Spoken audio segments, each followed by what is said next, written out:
আসসালামু আলাইকুম এভরিওয়ান, কেমন আছেন সবাই? আশা করি ভালো আছেন। তো আমরা ঈদের পরের দিন চলে আসলাম আমাদের ফার্মে। আমরা এবার ঈদে অনেক জায়গায় ঘোরাঘুরি করছি, এই জন্য আসলে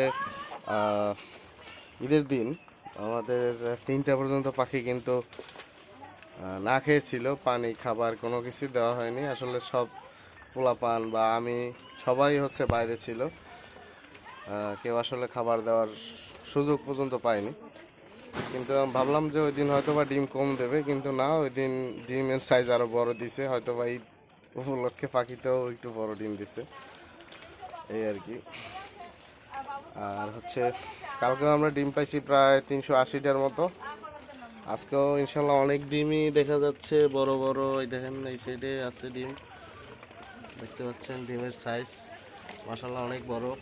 তবে একটা প্রবলেম, যেটা আমাদের তুষটা চেঞ্জ করা হচ্ছে না। এই কয়দিনের ব্যস্ততা আর রোজা রেখে তুষ চেঞ্জ করাটা খুবই আসলে টাফ। এই জন্য তুষ চেঞ্জ করা হচ্ছে না। ফার্মের ভিতরে অনেক গন্ধ হয়ে গেছে, এই জন্য আমরা খুব শীঘ্রই আমাদের তুষটা চেঞ্জ করব। ধানের তুষ পাওয়া যাচ্ছে না, অনেকে সাজেস্ট করলেন আমার যে বালি দেওয়ার জন্য। এখন কি করি দেখি, কাঠের গুঁড়া আছে বাইরে, রোদ্রে শুকা দেওয়া, আর দেখি কি করা যায়।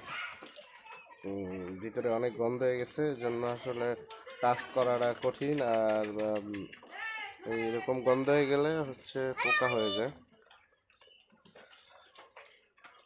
তো দেখা হচ্ছে পরের ভিডিওতে। কারো কোনো প্রশ্ন থাকলে কমেন্ট করে জানাবেন। আপাতত এই পর্যন্তই। আল্লাহ হাফেজ।